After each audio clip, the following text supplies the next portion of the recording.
Alors maintenant, on va passer au montage de la mandibule. Alors vous avez une mandibule qui est complètement dentée avec toutes les dents sur l'arcade, d'accord?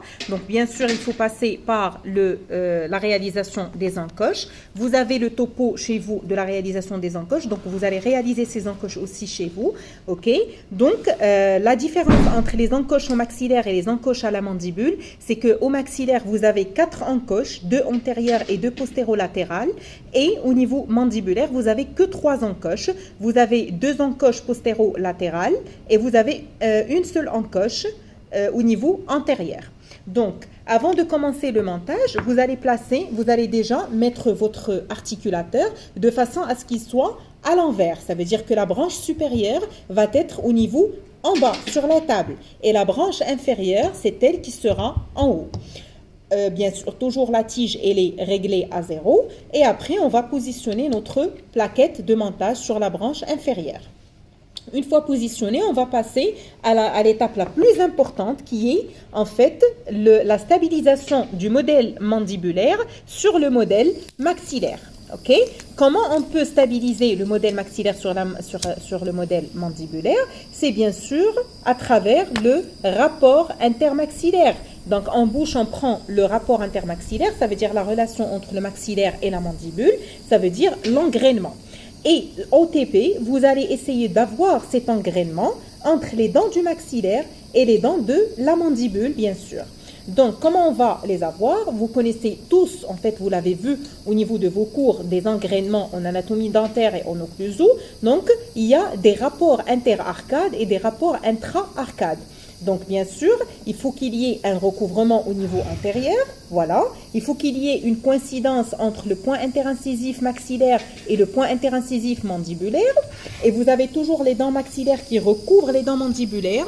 Et vous avez ici la pointe canine qui doit être située au niveau de l'embrasure, la pointe canine du maxillaire, qui doit être située entre l'embrasure, au niveau de l'embrasure, entre la canine mandibulaire et la première prémolaire à côté.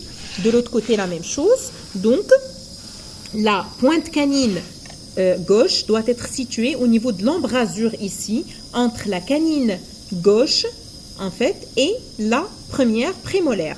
Et, bien sûr, la pointe cuspidienne au niveau de la 24 et de la 14 aussi doit être située au niveau de l'embrasure, située entre la 30, en fait, la 43. Pardon, ça c'est la 23 et la 24. Voilà, donc situé entre la 43 et la 44 et la 45, pardon, je veux dire. Ok? Donc comme ça. Et ici aussi, la même chose pour l'engrainement. Donc, vous allez essayer d'avoir cet engrainement. Bien sûr, pour l'avoir, regardez, même au niveau postérieur, il faut qu'il y ait un engrainement parfait entre les cuspides. Là, regardez, des contacts cuspide-fosse, des rapports cuspide-fosse et cuspide-embrasure entre les molaires au niveau postérieur, maxillaire et mandibulaire. Voilà, le point interincisif, il doit être respecté. Le recouvrement et le surplomb, les positions des cuspides maxillaires au niveau des embrasures mandibulaires et les situations des fosses cuspides ou cuspides crête marginale au niveau des dents les plus postérieures. Bien sûr, vous savez que vous avez des édentements et vous avez ici, là, vous avez en fait la maquette, vous avez le bourrelet.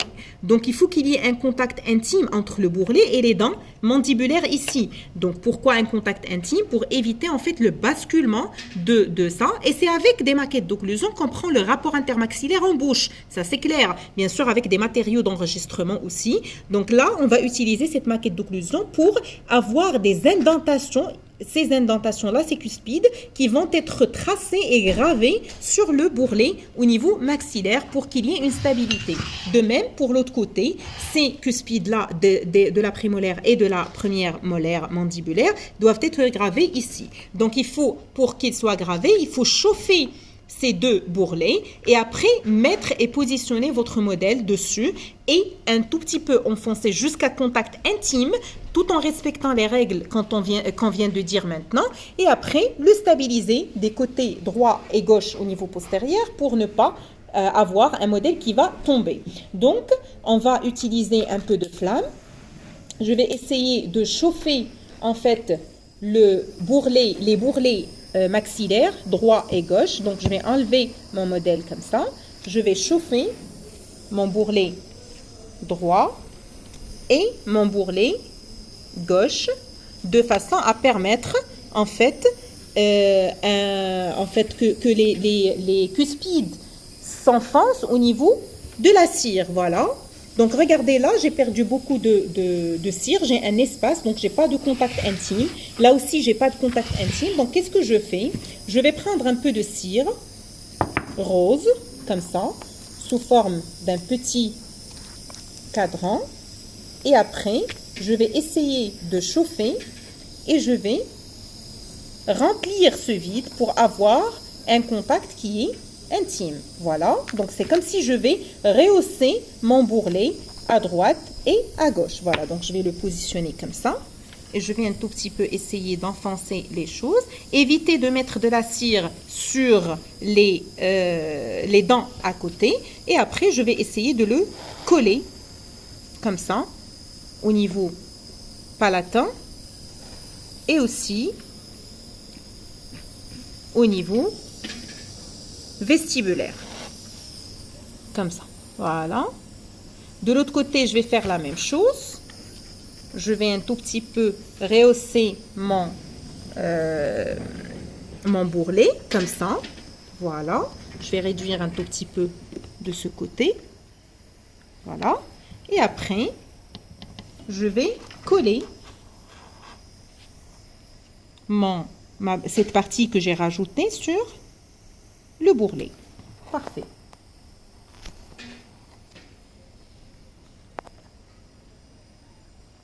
Voilà. Au niveau palatin et au niveau vestibulaire. Puis après, je vais chauffer un tout petit peu au niveau de la table occlusale ou bien au niveau de la partie occlusale du bourrelet, au niveau des deux bourrelets ou des deux parties que j'ai rajoutées. Comme ça, j'aurai une cire qui est un peu ramollie, qui va me permettre de prendre ce rapport intermaxillaire tout en respectant les règles dont on a parlé tout à l'heure. Donc, vous avez beaucoup de repères à respecter. Voilà. Coïncidence du point interincisif. OK. Pointe canine entre canine mandibulaire et première prémolaire. Pointe canine de la prémolaire au niveau de l'embrasure entre la première et la deuxième prémolaire. Et là, un contact intime entre les deux bourrelets. Regardez, là, ça se voit un peu clair. Regardez, il y a les cuspides qui rentrent au niveau, voilà, il y a les cuspides qui rentrent au niveau de la cire et qui sont bien collés. Et il y a tous les rapports dont on a parlé tout à l'heure. Voilà. Donc, toutes les dents sont en rapport correct avec les dents mandibulaires. Une fois il est stabilisé comme ça, je vais faire un petit mouvement comme suivant. Regardez, je chauffe mon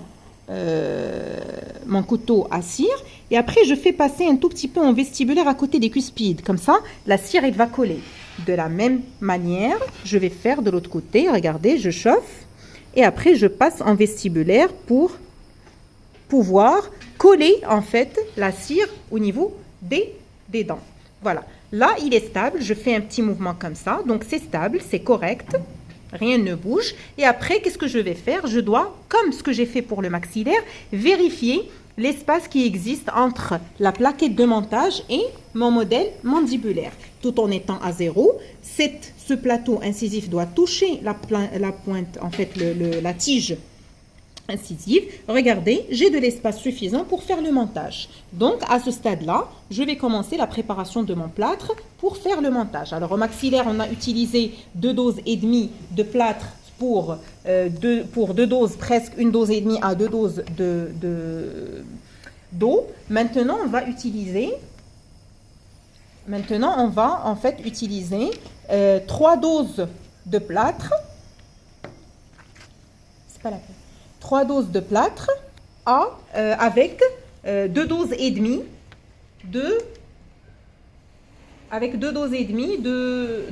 D'accord? Donc, on va utiliser, bien sûr, on va mettre de l'eau. Donc, 2 doses. Voilà. Ça, c'est 2 doses. Regardez. Et après, on va rajouter un tout petit peu. Et demi. d'abord l'eau dans un premier temps, puis après, je vais saupoudrer avec la poudre Snow White. De la même manière, je rase ça, c'est une dose. Voilà. Une deuxième dose. Et une troisième dose. Voilà. Et après, je vais commencer à mélanger doucement. Alors peut-être qu'on va utiliser, qu'on aura affaire à 3 doses et demie de plâtre, peut-être, pour qu'on réduise un tout petit peu le temps de prise et le temps de mélange. D'accord? Donc, je vais mélanger comme ça jusqu'à ce que j'obtienne en fait la consistance crémeuse. Donc, je mélange toujours et j'atteins la consistance crémeuse. Voilà. Alors, je reprends. Pour le maxillaire, c'est 2 doses d'eau pour 2 doses et demie de plâtre. Et la mandibule, c'est 2 doses et demie d'eau pour 3 doses et demie de plâtre. Voilà, donc là, je commence à avoir un peu la consistance crémeuse. Regardez. Voilà. Une fois que je commence à la voir, il faut que je me prépare pour la mise en place du plâtre au niveau de mon socle. Donc, j'ouvre. Je vais mettre le plâtre. Regardez, il ne faut pas tapoter sur le modèle comme ça. Si vous tapotez comme ça, vous allez en fait modifier la position de votre modèle. Et après, le reste, je le mets au niveau de la plaquette de montage comme ça. Puis, je ferme. Voilà. Je ferme, je ferme, je ferme, je ferme. Jusqu'à ce que la tige incisive touche le plateau incisif. Après, je ramollis, je mets un peu d'eau. J'humidifie mes mains. Et après, j'élimine les excès. Voilà. Et je les mets là où il y a les manques. Regardez, là, il y a du manque.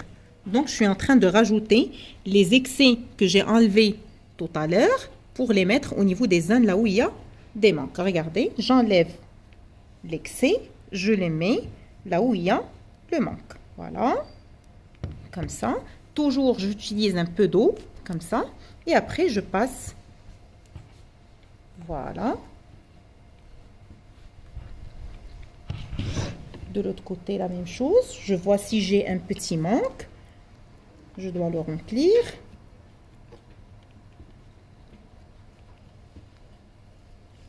Voilà.